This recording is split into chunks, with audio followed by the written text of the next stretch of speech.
అసంతృప్తుల వ్యవహారంపై CM Jagan focus పెంచారు. అధికారిక సమీక్షలు రద్దు చేసుకుని క్యాంప్ ఆఫీస్లో పార్టీ నేతలతో చర్చలు జరుపుతున్నారు ముఖ్యమంత్రి. సత్తెనపల్లి, నర్సరావుపేట సహా పలు నియోజకవర్గాల అసమ్మతి నేతలతో చర్చలు జరుపుతున్నారు. గోపిరెడ్డి శ్రీనివాసరెడ్డి, బ్రహ్మారెడ్డిని పిలిచినటువంటి సీఎం జగన్ వారితో ముచ్చటించారు. క్యాంప్ ఆఫీస్ కి కోలా గురువులు, తోట త్రిమూర్తులు, దాడిశెట్టి రాజా, మార్గాని భరత్, అదీప్ రాజు, అసెంబ్లీ ఇన్ఛార్జీల మార్పులపై కూడా జగన్ చర్చించినట్టు తెలుస్తోంది. పలు అసెంబ్లీ ఇన్ఛార్జీల మార్పు చేర్పులపై నేతలతో డిస్కస్ చేస్తున్నారు సీఎం జగన్.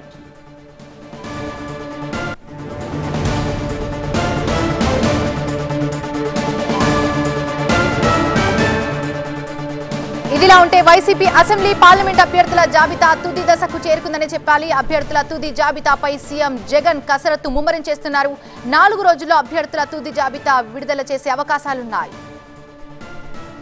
సంతానలేమి సమస్యతో బాధపడుతున్నారా? చింతించకండి. సుమారు 90,000 జంటలకు ఆనందం నింపింది ఓఎస్ఎస్ ఫర్టిలిటీ. ఈ రోజే 7825893600 కి కాల్ చేయండి. సంతానోత్పత్తి చికిత్సపై భారీ డిస్కౌంట్లు పొందండి. గుడ్ న్యూస్ చెప్పండి. దీనికి సంబంధించి మరింత సమాచారం మా సీనియర్ కరెస్పాండెంట్ వసంత్ అందిస్తారు. వసంత్, అసంతృప్తులను ఏ విధంగా బుజ్జగిస్తున్నారు ముఖ్యమంత్రి? తుది జాబితాపై ఎప్పటివరకు క్లారిటీ వచ్చే అవకాశాలున్నాయి?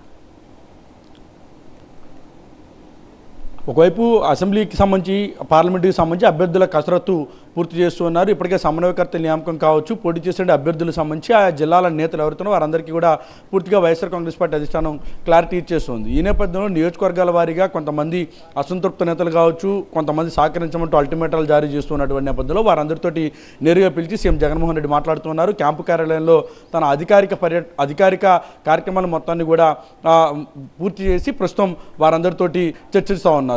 ఇటు ఉభయ గోదావరి జిల్లాలకు సంబంధించి కావచ్చు, అలాగే ఉమ్మడి విశాఖ జిల్లా, అలాగే చిత్తూరు జిల్లాకు సంబంధించి, ఉమ్మడి గుంటూరు జిల్లాలకు సంబంధించిన నేతలు మొత్తం క్యాంపు కార్యాలయానికి పిలిచారు. వారితో నేరుగా సీఎం జగన్మోహన్ రెడ్డి చర్చిస్తూ ఉన్నారు. ఇటు సత్తెనపల్లితో పాటు నర్సరావుపేటకి సంబంధించి గోపిరెడ్డి శ్రీనివాసరెడ్డి, అలాగే ఇటు తోట త్రిమూర్తులతో పాటు అదీప్ రాజు, అలాగే ఇటు మార్గాని భరత్, వీరందరితో కూడా సీఎం జగన్మోహన్ రెడ్డి మాట్లాడినట్టు తెలుస్తుంది. ఇక మంత్రి రోజా కూడా వచ్చి క్యాంపు కార్యాలయంలో తనకు వ్యతిరేకంగా ఇటు సొంత పార్టీ నేతలు ఆందోళన చేస్తున్నట్టు నేపథ్యంలో వారందరిపైన కూడా ఆమె ఫిర్యాదు చేసినట్టు తెలుస్తుంది. ప్రస్తుతం వారితో పిలిచి మాట్లాడుతున్నారు. మరో 2 లేదా 3 రోజుల్లోపు ఎవరైతే అభ్యర్థులకు సంబంధించినటువంటి కసరత్తు పూర్తి చేసే ప్రక్రియలో భాగంగా సీఎం జగన్మోహన్ రెడ్డి ఇప్పటికే చర్చలు జరుపుతున్నారు. అందులో భాగంగానే ప్రస్తుతం ఎవరైతే అసంతృప్త నేతలు ఉన్నారో వారందరితోటి కూడా నేరుగా మాట్లాడుతున్నారు. సమస్యకు పరిష్కారం చేపట్టేలాగా, వారికి చెక్ పెట్టేలాగా పూర్తిగా వారితోటి చర్చిస్తున్నట్టుగా తెలుస్తుంది. అందులో భాగంగానే ఎవరెవరైతే నియోజకవర్గాల వారిగా ఆందోళన చేస్తున్నారో, టికెట్ రాని నేతలు ఎవరైతే ఉన్నారో, అలాగే టికెట్ ఆశించి భంగపడ్డ నేతలు ఎవరైతే ఉన్నారో వారందరితోటి కూడా నేరుగా పిలిచి మాట్లాడుతున్నారు.